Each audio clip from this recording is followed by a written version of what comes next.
સમય હતો 28 જૂન 2016નો. સુરતની અંદર એક એરિયા આવેલો છે પાર્લે પોઈન્ટ, એકદમ વીઆઈપી અને પોર્ચ એરિયા.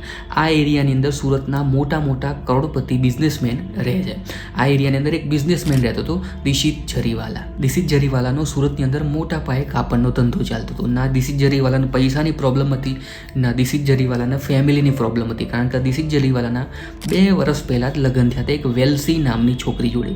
વેલ્સી નામની છોકરી જોડે લગ્ન થયા પછી 2 વર્ષ પછી દિશિત જરીવાલાના એક છોકરી પણ થઈ હતી. આ 3 જણા પાર્લે પોઈન્ટના સર્જન સોસાયટીના એક આલિશાન બંગલોમાં રહેતા હતા. એક વેલ્સી, એમની 1.5 વર્ષની છોકરી અને દિશિત જરીવાલા. આ 3 જણા શાંતિથી રહેતા, પણ અચાનક 28 જૂનના દિવસે દિશિત જરીવાલાનું એમના જ બંગલોની અંદર મર્ડર થઈ જાય છે. દિશિતની પત્ની વેલ્સી જેવું જ ખૂન જોવે છે એવી જ દોડતી બહાર નીકળી જાય છે, બૂમો પાડવાનું ચાલુ કરે છે. આજુબાજુથી પડોશી આવે છે, પછી પોલીસ આવે છે, પોલીસને કોલ કરવામાં આવે છે. પોલીસ તરત જ સર્જન સોસાયટીના એક બંગલોમાં પહોંચી જાય છે. પોલીસ દિશિતના ઘરની તપાસ કરવાની ચાલુ કરે છે. આખું ઘર અસ્તવ્યસ્ત હતું, એટલે જે બી આવ્યા હતા એ લોકોને આ ઘરની અંદર ચોરી કરવી હતી. ઘરની અંદરથી દાગીના અને પૈસા ગાયબ હતા. પણ જે લોકો ચોરી કરવા માટે આવ્યા હતા એમને દિશિત જોઈ ગયું, એટલે દિશિતનું પણ આ લોકોએ મર્ડર કરી દીધું. પોલીસ આજુબાજુવાળાને પડોશીઓને પૂછપરછ કરે છે, પણ પોલીસને અહીંયા એવી કોઈ માહિતી મળી નહીં જે પોલીસને કામ લાગે. બધાને એ જ કહેવું હતું કે અમને કંઈ જ ખબર નથી. હવે પોલીસ આ કેસમાં અટકી જાય છે. પોલીસને હવે આ કેસની અંદર આગળ વધવા માટે 2 જ લોકો મદદ કરી શકે એમ હતા, એક વેલ્સી અને એમની 1.5 વર્ષની છોકરી. પણ 1.5 વર્ષની છોકરી જોડે પૂછપરછ તો થઈ ના શકે. હવે બચી વેલ્સી. પણ દિશિતના મર્યા પછી વેલ્સીની હાલત બહુ જ ખરાબ હતી. એનું આખો દિવસ રડવાનું ચાલુ રહેતું અને રડતા રડતા બેભાન પણ થઈ જતી. આ દિશિતના મોતના લીધે વેલ્સી બહુ જ દુઃખી હતી. અહીંયા પોલીસ પણ બહુ જ મજબૂર હતી કે હવે પૂછપરછ કરીએ તો કરીએ કેવી રીતે. પોલીસ પણ સમજે છે, 3 દિવસ સુધી પોલીસ રાહ જોવે છે, પણ 3જા દિવસે પોલીસ વેલ્સીની પૂછપરછ ચાલુ કરે છે અને વેલ્સીને પૂછે છે કે 28 જૂનના દિવસે રાત્રે શું થયું, તમે જે થયું એ આખી સ્ટોરી કહી દો.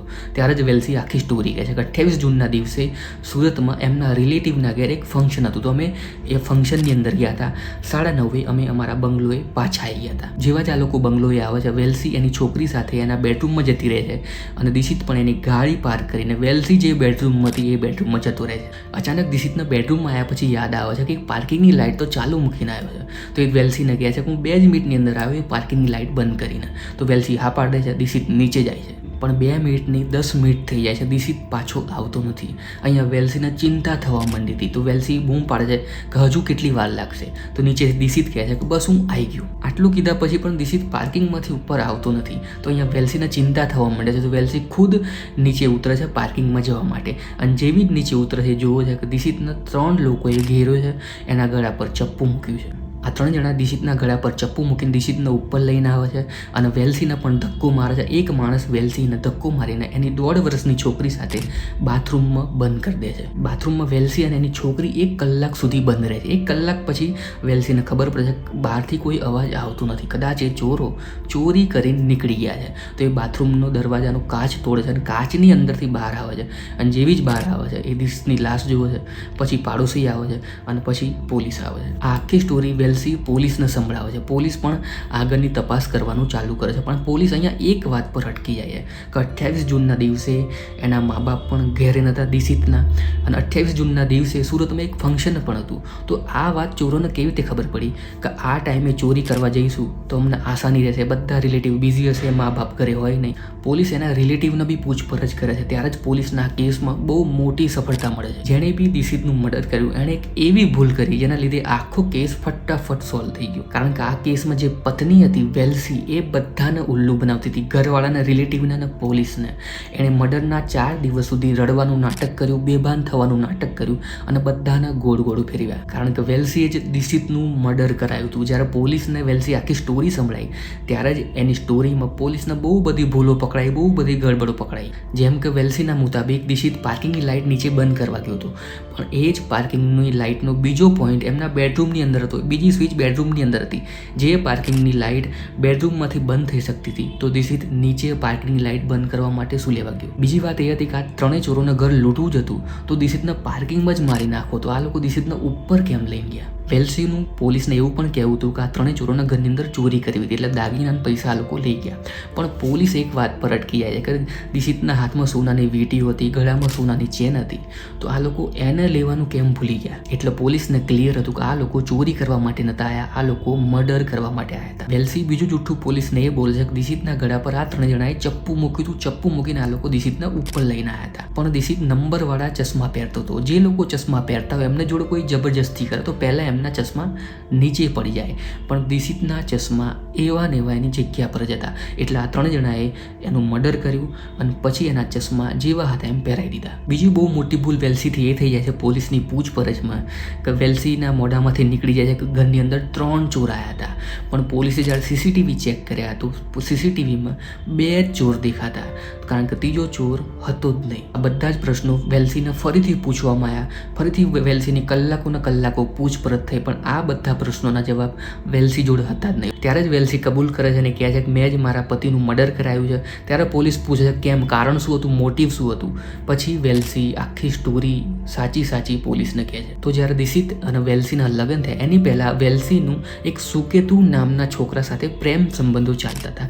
સુકેતુ અને વેલ્સીને એકબીજા જોડે લગ્ન કરવા હતા, પણ સુકેતુ આ વેલ્સીનો દૂરનો ભાઈ થતો હતો, દૂરનો કઝિન થતો હતો, એટલે બંને ફેમિલી આ લગ્ન માટે રાજી નથી. એના પછી વેલ્સીના લગ્ન દિશિત જોડે કરવામાં આવ્યા, પણ દિશિત જોડે લગ્ન કર્યા પછી વેલ્સી સુકેતુને ભૂલી નહીં.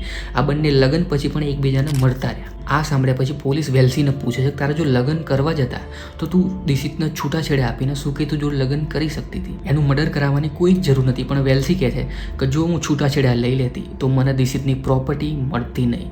આ બંનેનો સુકેતુ અને વેલ્સીનો પ્લાન હતો દિશિતને રસ્તા પરથી હટાવીને એની પ્રોપર્ટી હથિયાઈ લેવાનો. વેલ્સીને દિશિત જોડે પ્રેમ હતો જ નહીં, એ તો ખાલી 2 વર્ષનું નાટક હતું. વેલ્સીને દિશિતની પ્રોપર્ટી અને સુકેતુ જોડે જ પ્રેમ હતો, એટલે આ બંને મળીને પ્લાન બનાવ્યો. સુકેતુ એના ફ્રેન્ડને વાત કરી, એનો ફ્રેન્ડ અને સુકેતુ બંને રિક્ષામાં બેસીને સર્જન બંગલો આવ્યા. સર્જન બંગલો પર કૂદીને આ લોકો પાર્કિંગમાં ઘૂસી ગયા. આ બંને જણા જેવા જ પાર્કિંગમાં ઘૂસી જાય છે એવા દિશિતને પકડી પાડશે, દિશિતને ઉપર લઈ જાય છે, મર્ડર કરે છે અને આખું મર્ડર વેલ્સીની સામે થયું હતું. વેલ્સી લાસ્ટમાં એવું પણ કહે છે કે તમે એકવાર ફરીથી ચેક કરો, આ કદાચ જીવતો તો નથી ને. દિશિતને માર્યા પછી આ ત્રણેય જણાએ આખું ઘર અસ્તવ્યસ્ત કરી દીધું અને વેલ્સીએ પોતાના જ હાથથી દાગીના અને પૈસા કાઢીને આપ્યા અને આ બંને જણા દાગીના અને પૈસા લઈને ત્યાંથી નીકળી ગયા. આખી સ્ટોરી સાંભળ્યા પછી પોલીસ સુકેતુ, વેલ્સી અને એના ફ્રેન્ડને અરેસ્ટ કરે છે અને આ કેસ પછી કોર્ટની અંદર પહોંચી જાય છે, પણ કોર્ટની અંદર આખી ગેમ ચેન્જ થઈ જાય છે. પોલીસ આ કેસમાં એક આઈ વિટનેસને બોલાવશે, રિક્ષાવાળાને, જે રિક્ષાવાળાએ સુકેતુ અને એના ફ્રેન્ડને સર્જન બંગલો એ રાત્રે છોડ્યા હતા.